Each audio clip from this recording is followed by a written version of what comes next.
Good evening and welcome to Crossroads. Earlier this week we talked about how there's a global agenda to restrict meat. Mayors in close to 100 cities around the world have signed on with a program to phase out meat. The goal is to have zero consumption, none at all, by 2030. These so-called fact checkers have tried writing this off, but they're doing it using deceptive language. They're using technicalities to mislead people about the facts. And it's fair to say that technically this is not a ban. Technically it's not some globalist program forcing this on cities. So what is it?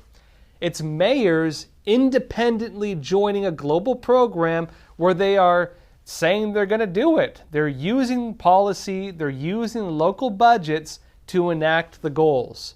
Now, last time we talked pretty extensively about what's happening in New York City, where both the current and the former mayor have already made headway on the 2030 plan. But it's not just New York City. It's 14 cities in the United States alone. One of these is Phoenix, Arizona, where rumors of a meat ban have just recently been making headlines.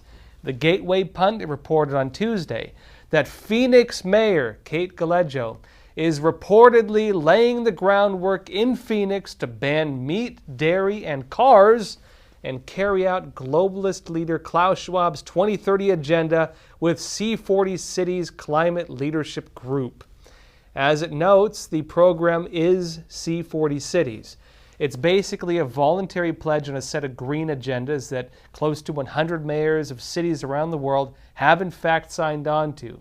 The program is in fact tied with the World Economic Forum. In fact, it's even on their website. And the WEF, of course, is in fact a partner on the United Nations Agenda 2030 program.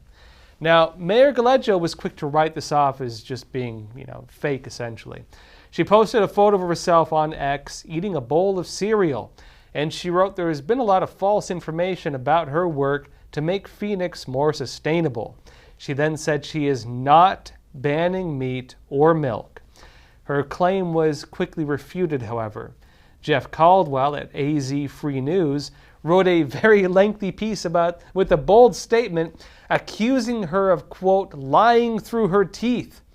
He pointed to the fact that Gallego is on the C40 steering committee, and a quick perusal of the C40 website shows her page confirming this. She has a page on it, in fact. Now, I'd say there's a technical argument here. Look, it's fair to say that she's not banning meat or milk. The thing is, C40 doesn't talk about banning them either. The technical language they use is to engage in, quote, consumption intervention. And yes, the group openly states its intention to have city mayors to engage in consumption intervention to stop people from eating meat and consuming dairy products. In fact, it's on their website, and it's printed in the group's reports. They don't hide it. The main one people point to is from 2019. It's titled The Future of Urban Consumption in 1.5 degrees Celsius World. It portrays meat like it's the devil of a doomsday cult.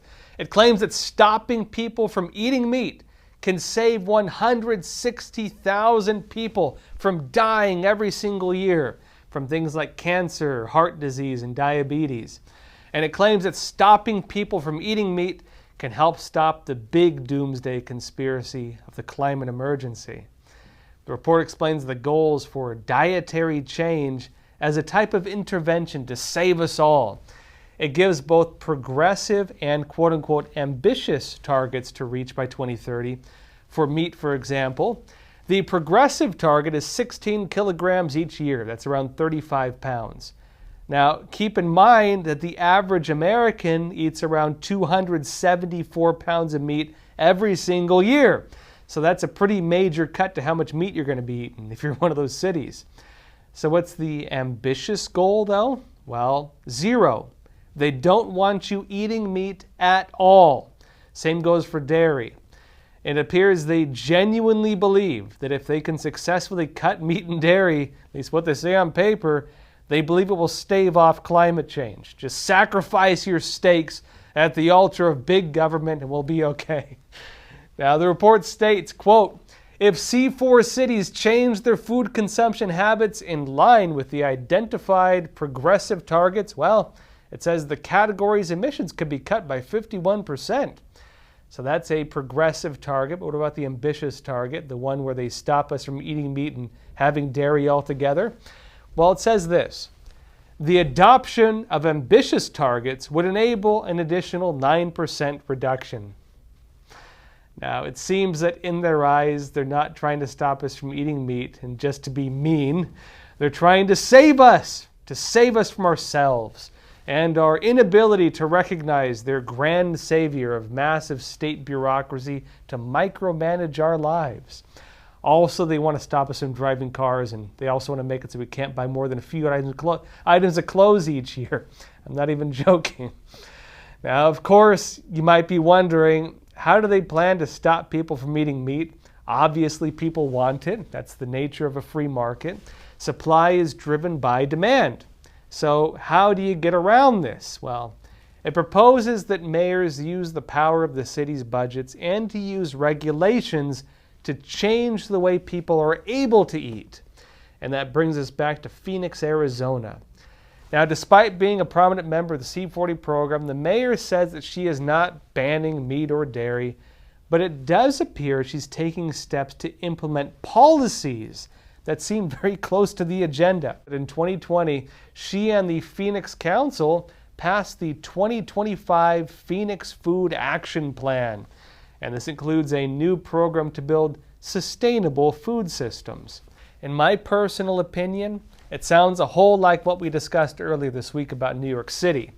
The mayor is a member of the C40 agenda. They are implementing policies that align with that agenda, but they're not being honest and upfront with that, that the policies align with the deeper agreement that they actually signed up for. Not only that, but people who point to the ironically public programs are getting labeled by fact checkers as spreading false info. All this then gives the impression that mayors are being disingenuous about their real goals, and the establishment media for some reason is covering for them. Now, what is for sure is they are acting in line with the C40 agenda. They are signed on with it. They're using some of the same language, stating the same concerns used to excuse the policies, and they're using their budgets and their policies very much in line with exactly what the group recommends. When news outlets accuse them of being part of the agenda, they typically deny it.